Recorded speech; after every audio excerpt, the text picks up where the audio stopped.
성경 말씀 함께 봉독하도록 하죠. 제가 성경이 있으신 분들도 있고 없는 분들도 있는데 제가 여기 말씀을 적어드렸습니다. 메시지 성경입니다.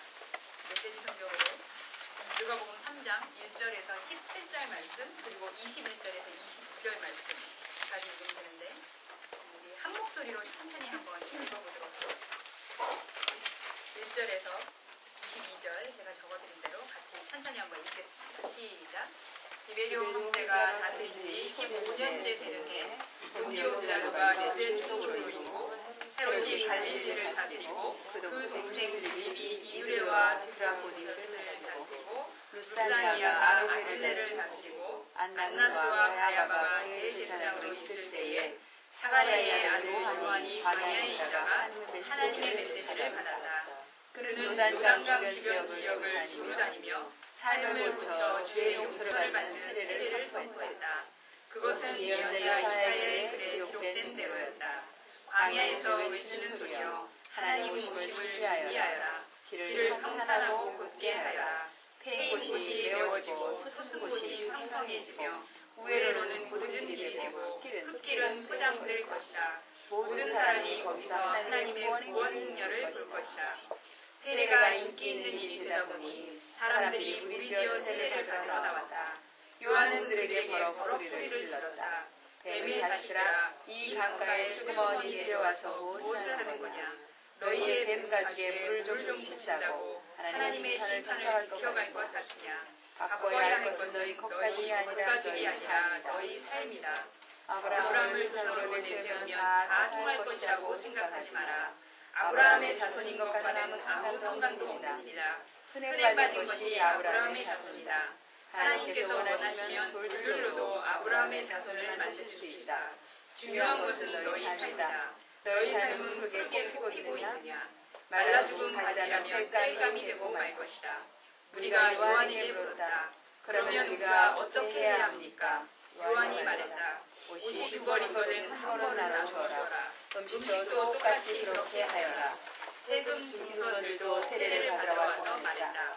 선생님, 우리는 어떻게 해야 합니까? 요한이 그들에게 말했다. 더 이상 착취하지 마라. 법에 정한 만큼만 세금을 걷어라. 군인들도 그에게 물었다. 우리는 어떻게 해야 합니까? 요한이 그들에게 말했다. 억지로 빼앗거나 협박하지 마라. 너희가 받는 봉급으로 만족하여라. 어느새 사람들의 관심이 고조되고 있었다. 그들은 모두 이 요한이 혹시 메시아가 아닐까 하고 궁금해하기 시작했다. 그러자 요한이 끼어들었다. 나는 이 강에서 세례를 주고 있다. 이 드라마의 주인공은 너희 안에 천국의 삶과 불과 생명을 발하시켜 너희를 완전히 바꿔 놓으실 것이다. 그분께 비하면 나는 잔심부름꾼에 지나지 않는다. 그분은 집을 깨끗이 하실 것이다. 너희 삶을 대대적으로 정리하실 것이다.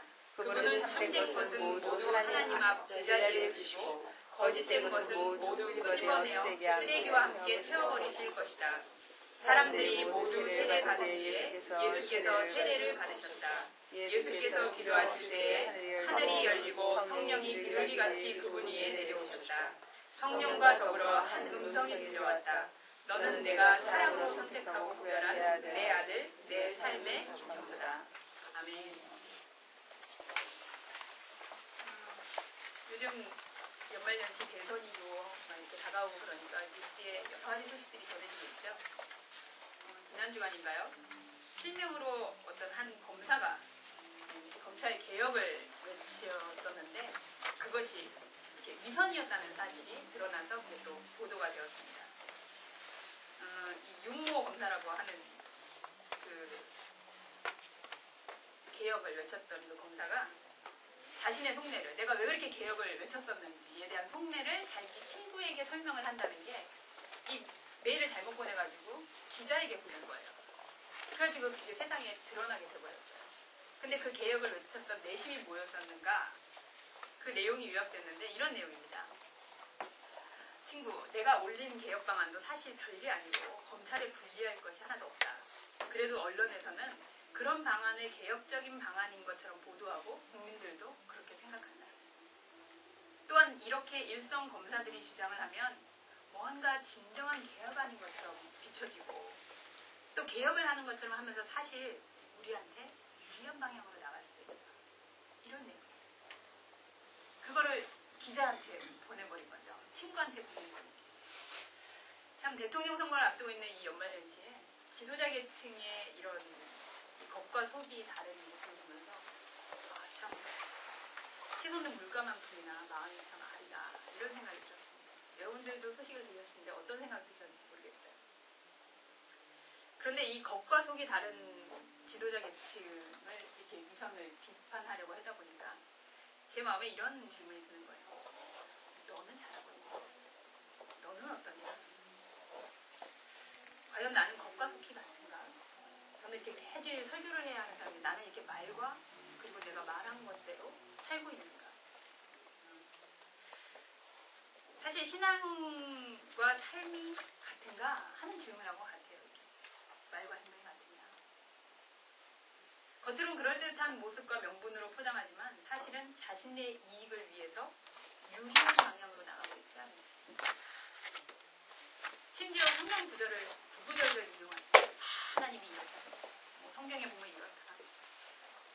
하나님, 예수님, 성령님 총동원하지만 그런데 사실 그것이 내 모습을 정당화하기 위한 방법이 되고 있지는 않을까. 여러분 어떠세요? 나는 절대 그렇지 않아요. 그래요? 김옥 자매님이라고 제가 불렀다면서요? 지난주에 김옥 집사님. 근데 나는 절대 안 그래 라고 만약에 말을 한다면 절대 그럴 가능성이 많습니다. 그래서 나는 절대 안 그래 그렇다면 반드시 뒤돌아봐야 돼요. 그런 분들이 잘하시는 말이 그렇죠. 너희 중에 죄 없는 자가 돌로 치라 그러지 않았느냐. 다 비슷하지 않느냐. 네, 맞아요. 근데 그 말은 예수님이 하는 말이고요. 우리가 새겨들어야 하는 말은 다시는 돌아가서 그렇게 하지 말아라 하는 예수님의 심판의 말씀입니다. 그런데 이 위선의 모습은 아마 죄의 역사와 동일했던 것 같습니다. 수천 년 전에 지금 세례 요한이 광야에서 세례를 베풀면서 오늘날과 같은 이 한숨과 통탄을 여지없이 보여주고 있어요. 특히나 하나님을 안다는 신앙인들을 향해 지금 이야기하는 겁니다. 예수님을 안 믿는 사람들을 향해서 말하는 게 아니고요.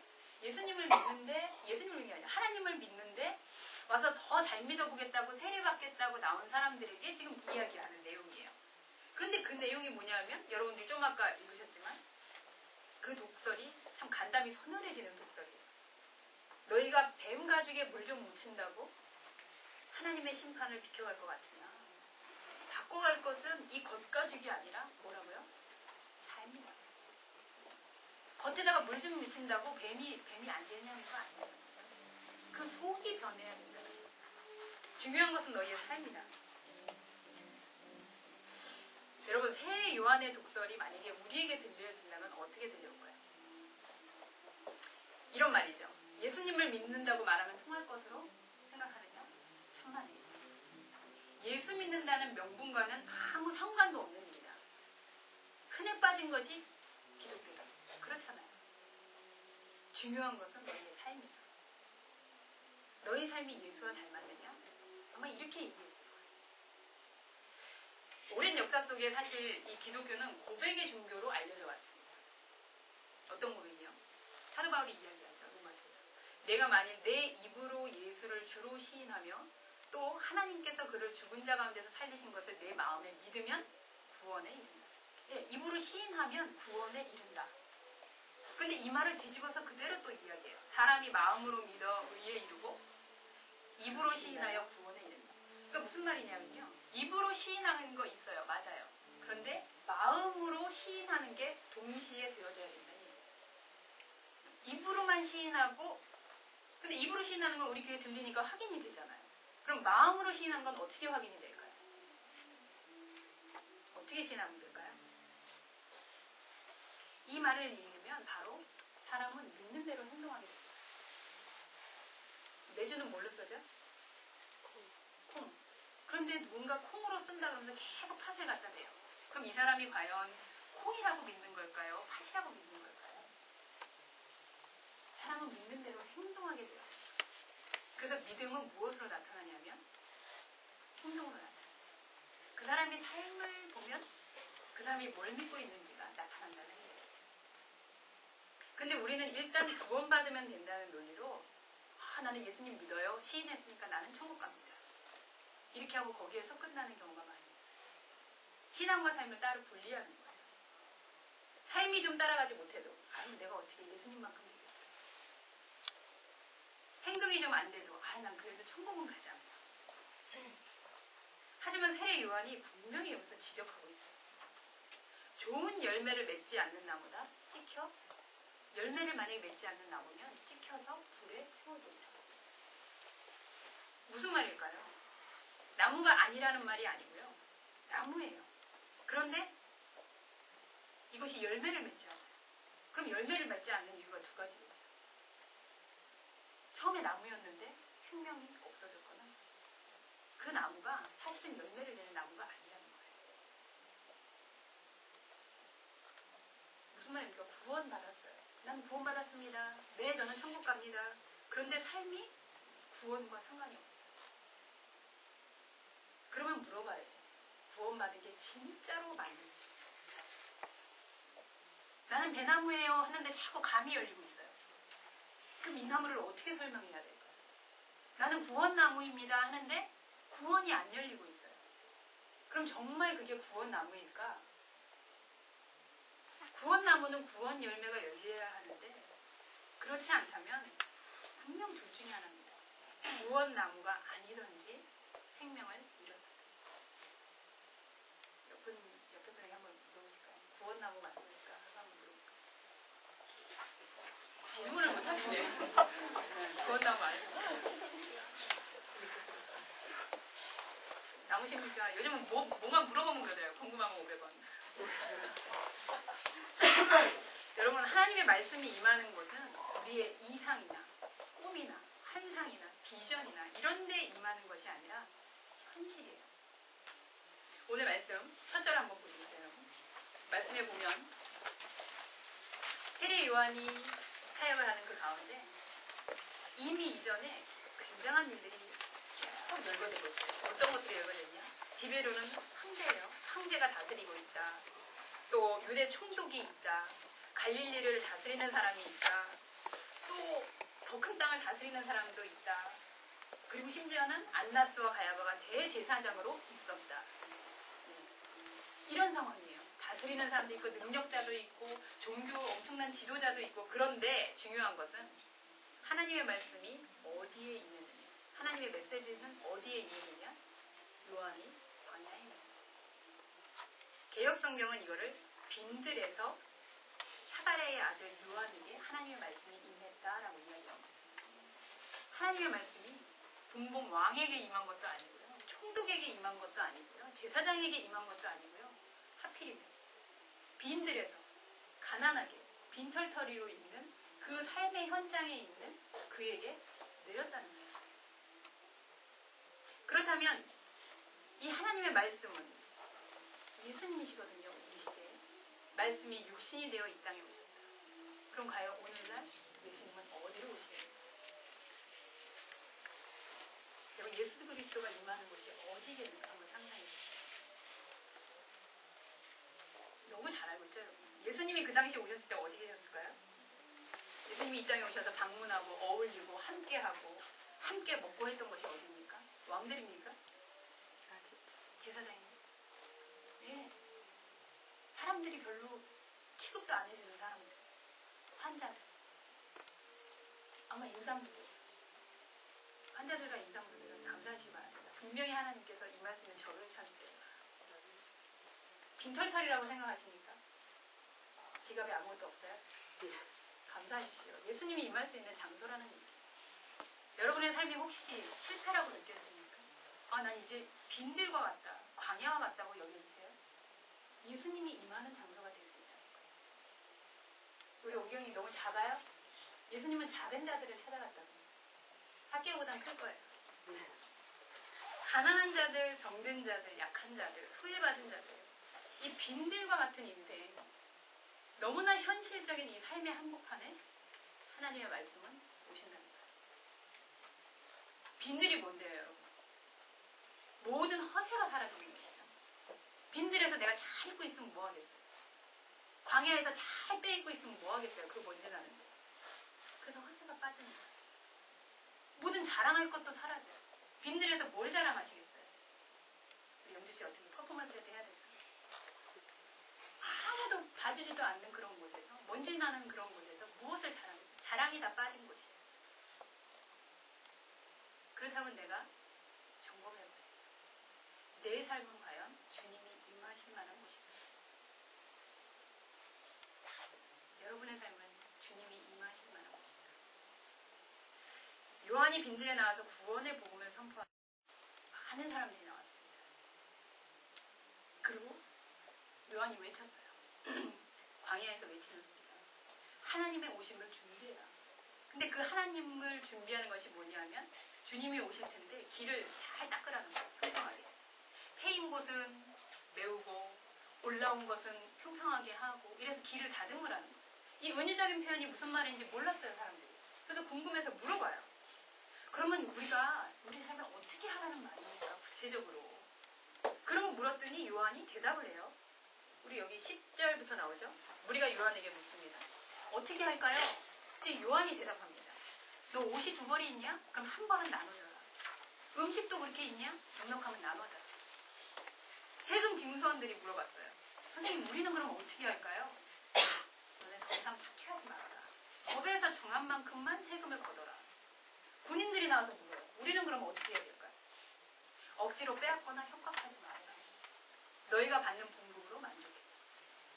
근데 여러분, 저는 이 질문이면서 뭔가 이상하다고 생각이 들었어요. 지금 하나님을 아는 백성이 나와서 질문을 해요.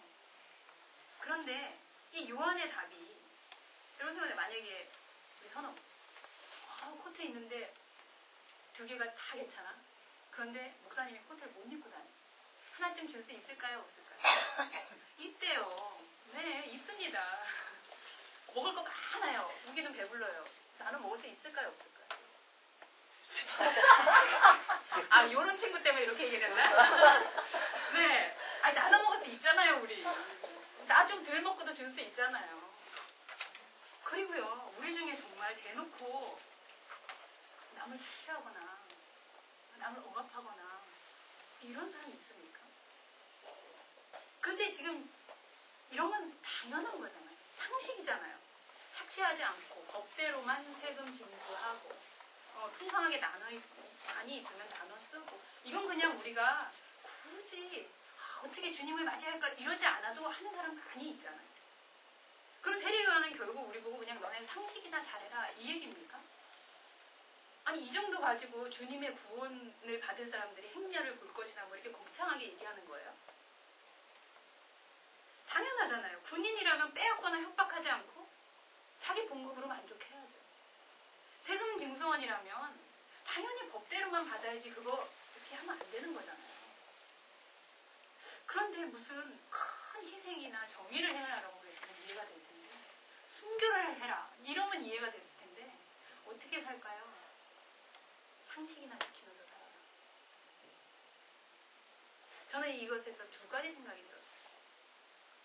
믿는 자들 안에서 얼마나 인색하고 부정과 착취가 성행하면서 억지로 빼앗고 협박하고 만족하지 못한 인생을 살면 이런 대답이 나왔을까? 믿는 자들 안에서, 하나님을 안다고 하는 자들 안에서 얼마나 불법이 횡행하면 야, 더는 고사하고 상식이나 지키며 살아라 이런 대답이 나왔을까? 또 하나는요, 정말 그렇게만 하면 구원의 행렬을 보는 삶, 구원을 이루는 삶을 사는 것일까? 그러면 좀 다행이지 않나? 우리는 그 정도는 하고 있지 않나? 정말 세례 요한은 그거밖에 안 바라나? 그런데 이어지는 세례 요한의 해설이 그 궁금함을 해소시켜줍니다. 거기 마지막에 보면 16절, 17절 한번 보시겠어요? 16절, 17절에 제가 밑줄을 그어놓은 부분이 있습니다. 너희 삶을 대대적으로, 우리부터 한번 같이 읽어보겠습니다. 시작. 너희 삶을 대대적으로 정리하실 것이다. 그분은 참된 것은 모두 하나님 앞 제자리에 두시고 거짓된 것은 모두 끄집어내어 쓰레기와 함께 펴버리실 것이다. 여러분, 그렇습니다. 이 세례 요한이 궁극적으로 얘기하는 것은요, 참과 거짓을 구분하라는 거예요. 곧 하나님 앞에서 속과 겉이 같은 진실한 삶이라는 거예요.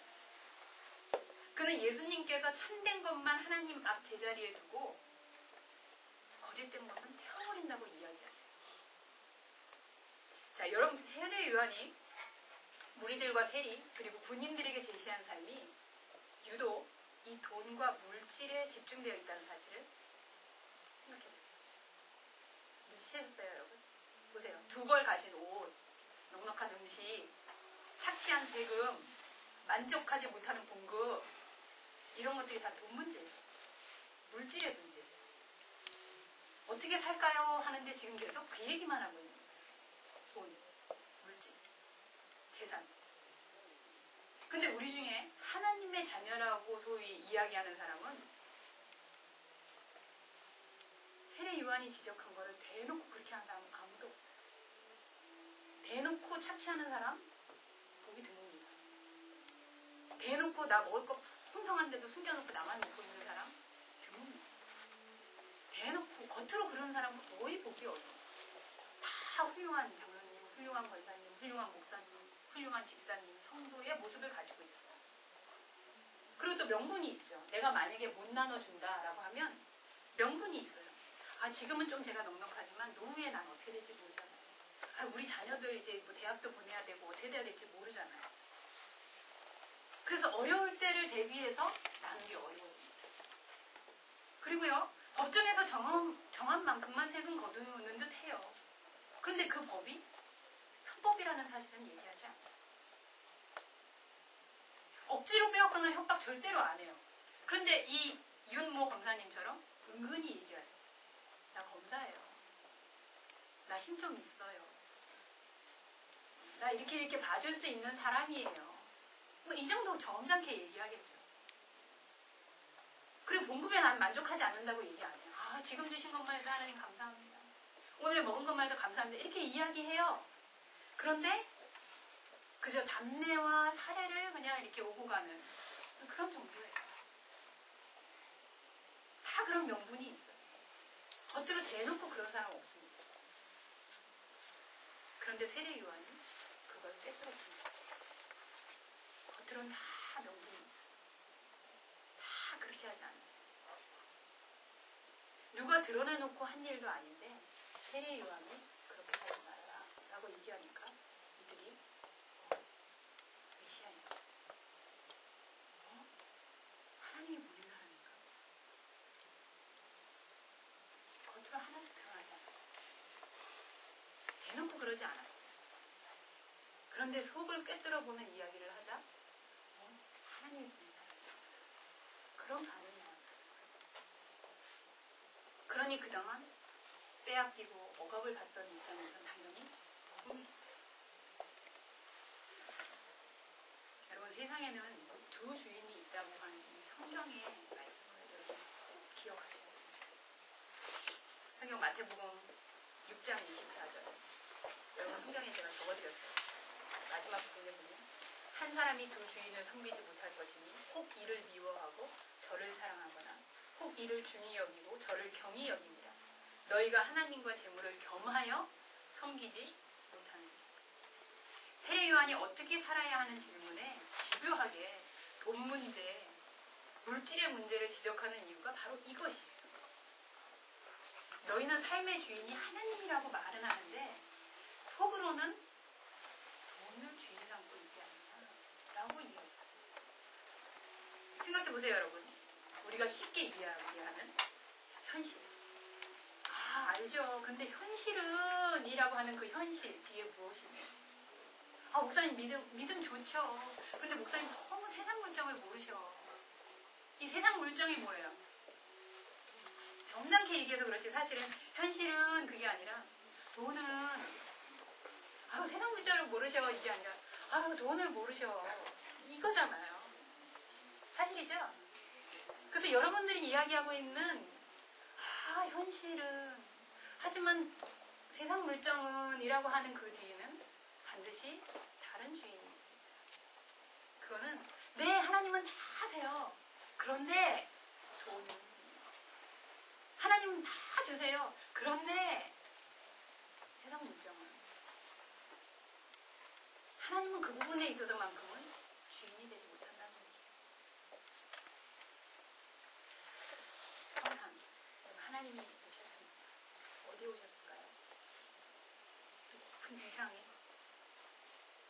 높은 꿈에, 내가 계획한 큰 사업에, 하나님은 오늘 우리의 광야와 같은 이 빈들의 삶 속으로 오셨습니다. 우리의 현실 가운데 오셨습니다. 아픈 현실, 어려운 현실, 실패한 현실, 빈털터리인 그 현실에 오셨어요.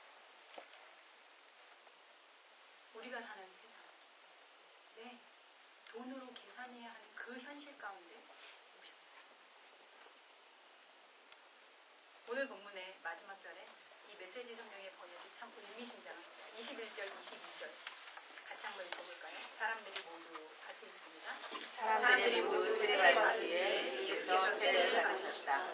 예수께서 기도하실 때에 하늘이 열리고 성령이 비둘기같이 그분 위에 내려오셨다. 성령과 더불어 한 몸성이 들려왔다. 너는 내가 사랑으로 선택하고 구별한 내 아들, 내 삶의 전부다.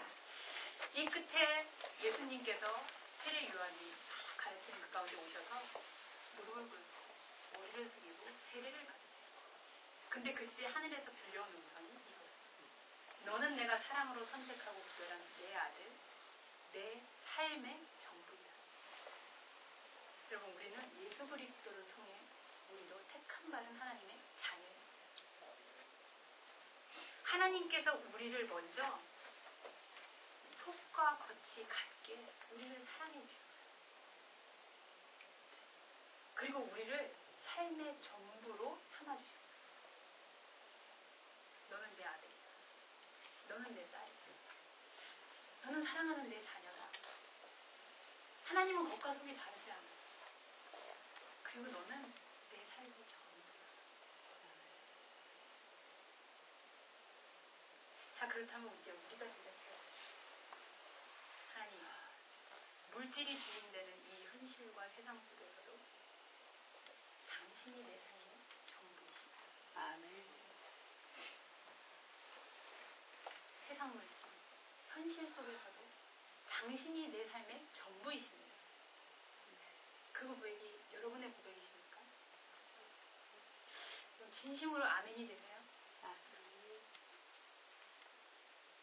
하나님, 내 속과 겉 모든 것으로 당신을 사랑합니다. 주님을 기다리는 대감자. 여러분, 교회에 하나님의 말씀이 그곳에만 임합니다. 신앙인의 공동체에만 임하는 건 아니에요. 기도하고 찬양할 때만 하나님이 오시는 건 아니에요. 하나님은 오히려 여러분들의 삶 속, 네, 현실과 세상 물정이 통하는 그 삶 속에 임하시는 거예요. 그렇다면 여러분은 주님을 겉과 속이 같은 모습으로 주님 나의 전부이십니다. 이렇게 맞이하실 수 있겠습니까? 그 질문에 대답할 수 있는 저희들 될 수 있기를 바랍니다. 아멘. 기도하겠습니다.